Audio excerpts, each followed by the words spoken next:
From MTN News, this is Montana This Morning. I'm John Shearer at the west entrance to Yellowstone National Park, and as you can see, traffic is backed up a lot. It stretches all the way into town. Coming up, I'll explain what the park is talking about to deal with crowds like these. I'm Mike Dennison in Helena. Another candidate is off and running for Montana's new congressional seat in the 2022 election. Fire restrictions announced in certain parts of Gallatin County. I'm Gabby Crevett. Coming up, I'll let you know exactly where those are. It is 6:30 on this first day of July. Chet Lehman, Matt Elwell with you here. Just confirming it is not either one of us in that announcement for running for Congress. Speak for yourself. Oh, no, maybe. yeah, no, I don't think I am. Yeah, no, you got too much work to do I here do. in the Storm Tracker Weather We've Center, been watching conditions, and I do have a lot of concerns for wildfires, and we're going to talk more about some of the wildfire restrictions that we have.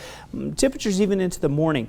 This is part of the problem. Our morning temperatures are into the 50s and 60s across southwest Montana. We need those numbers much lower. That when they're lower, we have more relative humidity.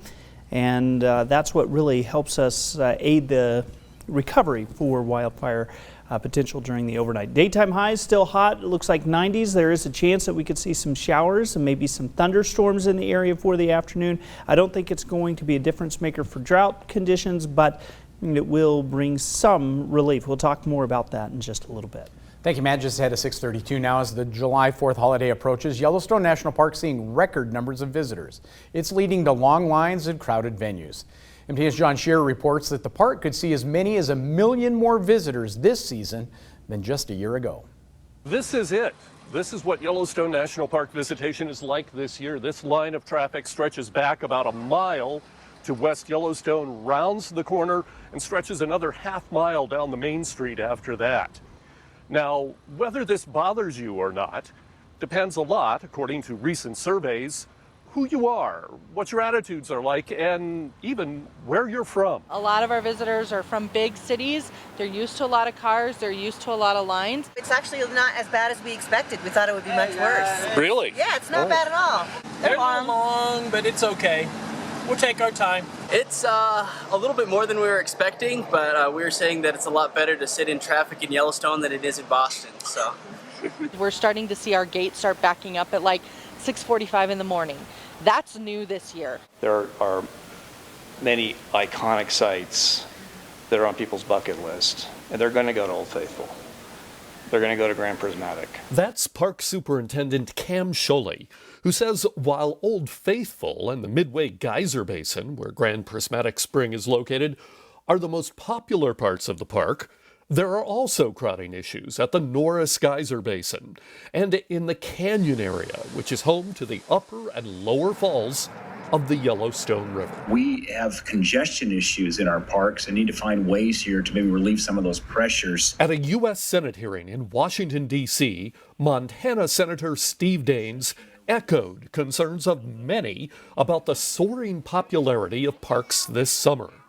Sholey knows that all too well. If you accelerate from 4 million to 5 million visitors in a year, that has got to serve as a catalyst for new ideas. And Sholey has ideas. He says if visitor levels stay high, more park staff will definitely be needed. Plus, he wants to get rangers out on the roads more often, directing traffic when people stop to look at animals. He also thinks some parking lots might have to be temporarily closed during peak times. And I think that's something we're going to have to turn to relatively quickly, because otherwise we're looking at sheer gridlock in some of these really highest congested areas. But he's strongly opposed to setting limits on the number of people allowed in the park. I think it's more complicated the bigger the park is, the more entrance stations, the more destinations there are around the park, like Yellowstone. Like I said, I feel confident we can come up with good solutions that are reasonable, but it's not an easy thing. Old Faithful here is one of Yellowstone's iconic destinations, and lots of people come here. But this area is built for it. There's literally acres of parking over here behind the buildings in the visitor center, and mostly it won't even fill up, although that does happen on occasion. But one thing you won't notice here, or most places in the park, is a lot of cars jockeying for position, horns blaring, people yelling at each other. That just doesn't seem to happen in Yellowstone. People seem to have more patience here.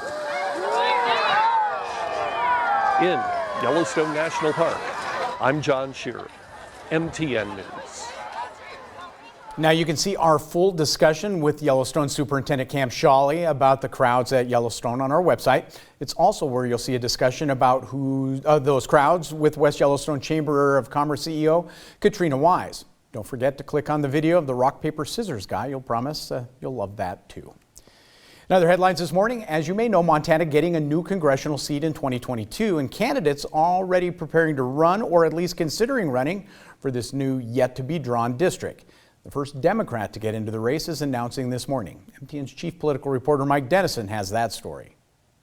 State Representative Lori Bishop is kicking off her campaign in her hometown of Livingston, becoming the first Democrat officially running for a new 2nd congressional seat in 2022. Bishop told MTN News that one thing she'll be emphasizing is her record of working with both parties on issues such as boosting access to mental health treatment. At the center of my record is really working across the aisle with Republicans, being somebody that really approaches my service in a respectful way that puts listening at the center.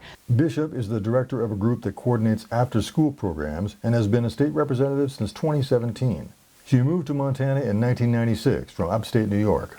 Bishop also says she will be focusing on issues important to the state's economy and workforce, such as childcare and housing and public lands. I think that's where I can really stand apart because I already have the history of standing up for those issues, fighting for those issues, and making sure that those are a priority in our policies. Bishop probably won't be the only Democrat vying for this new seat. Cora Newman, a health policy expert from Bozeman who had a brief run for U.S. Senate in 2020, is considering the race. So is former gubernatorial candidate Whitney Williams and Missoula attorney Monica Tranell. And former Republican Congressman and U.S. Interior Secretary Ryan Zinke is already campaigning for the seat. But the seat's borders have yet to be drawn. The actual boundaries will be set by a state commission late this fall, but the candidates need only live in Montana to be able to run for the district. Bishop is largely unknown by Montana voters, but says she'll be campaigning hard and that she has a track record of winning tough races in a politically split district. Having success in getting reelected and elected in tough election years for Democrats in my seat comes down to the fact that my community knows me to be fair and thoughtful in the way that I approach things. It's a long way off until the next election.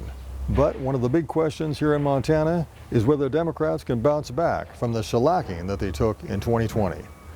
Bishop is one of many Democrats who's hoping that the answer is yes. Reporting from Helena, Mike Dennison, MTN News. Now, sources tell MTN News that at least one other Democrat likely to kick off her campaign for the new congressional seat in the coming weeks as well. We'll continue to update that. Meantime, Montana Governor Greg Gianforte and Idaho Governor Brad Little sent a letter to the Biden administration urging a, quote, active and responsive partnership on wildfires. That letter is in response to Idaho and Montana, among 3 western states, not invited to a meeting to discuss the federal government's response to fires. Arizona also not invited. Now, the State Department of Natural Resources and Conservation says this year alone there have been more than 800 wildfires in Montana that have burned some 76,000 acres, including several large fires in June that forced evacuations and destroyed homes. Governor's letter notes that the two states' extensive experience and expertise in fighting and preventing fires and working partnerships between state and federal agencies. It also calls for the federal government to develop and execute proactive plans to quickly respond to fires and actively manage lands to reduce wildfire risk. In all, 8 Western governors were invited, 6 Democrats and 2 Republicans. Well, with severe drought conditions and increasing fire danger, local governments are discussing fire and restrictions on fireworks ahead of the 4th of July weekend. MTN's Gabby Crevitt lets us know where some of those bans are. Local leaders from law enforcement and fire agencies from across the entire Gallatin County held a press conference on Wednesday afternoon addressing safety and specific burn bans and firework bans affecting certain parts of the county. So here's what you need to know from the meeting on Wednesday afternoon. With the personal freedoms of independence comes personal responsibility. Decades of experience in fire and law enforcement shared the community room at the Gallatin County Courthouse on Wednesday. Prior to the press conference, Gallatin County commissioners signed an ordinance temporarily banning fire-related activities, including fireworks, in the Big Sky and Hebgen Basin Fire District in West Yellowstone. The Gallatin County Sheriff's Office will be enforcing the ordinance in the areas. Sheriff Springer says personal accountability will be key, but if cited, offenders may face a misdemeanor charge. If someone is doing it irresponsibly and they need a citation, then that may happen. But there may just be an investigation that begins if there's something that's created from those fireworks. But for the most part, the deputies will respond to calls and determine if there's some way they can make a citation or a warning or whatever seems appropriate at that time. Among the important rules that fall under the Stage 1 restrictions in certain parts of the Custer-Gallatin National Forest, fireworks are not allowed. We will definitely be patrolling. Our law enforcement and our staff will be out and about, and there are fines associated with both of those. You can be fined up to $300 for getting caught with fireworks, or up to $1,500 for breaking fire restriction rules. Reporting in Bozeman, Gabby Crevitt, MTN News. Now, Matt, really, as you're looking at your extended forecast, it's pretty simple math why this is happening here in Southwest Montana. A lack of rain, a lot of heat, and our overnights are staying very warm, so we don't get that recovery. And keep in mind, a lot of the state is being covered with fire potential and drought conditions, so that could really tax our resources on fighting those fires. So, well, and we haven't seen rain for a while either. Not like the rain that we usually get in June and May and not April. Outside of a few drops. Right. That's exactly right. Yeah, there you go. It's a tinderbox out there, is. and that's why those regulations are being put into place.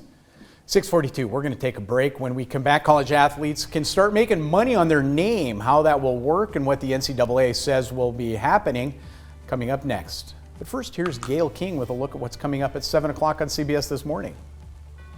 Good morning to you. Ahead on CBS This Morning, we'll be joined by our Jerika Duncan, who was the only reporter to speak with Bill Cosby after the Pennsylvania Supreme Court overturned his sexual assault conviction. We'll also talk with one of his accusers and her lawyer, Gloria Allred. Plus, CBS Sports, that's James Brown, will join us to discuss the implications of the NCAA's decision to allow college athletes to make money off of their own names and images. And in our More Perfect Union series, we'll introduce you to the brewery owner whose beer is raising money for racial justice and bringing his industry together. How does he do that? We'll see you at 7 o'clock on the dot.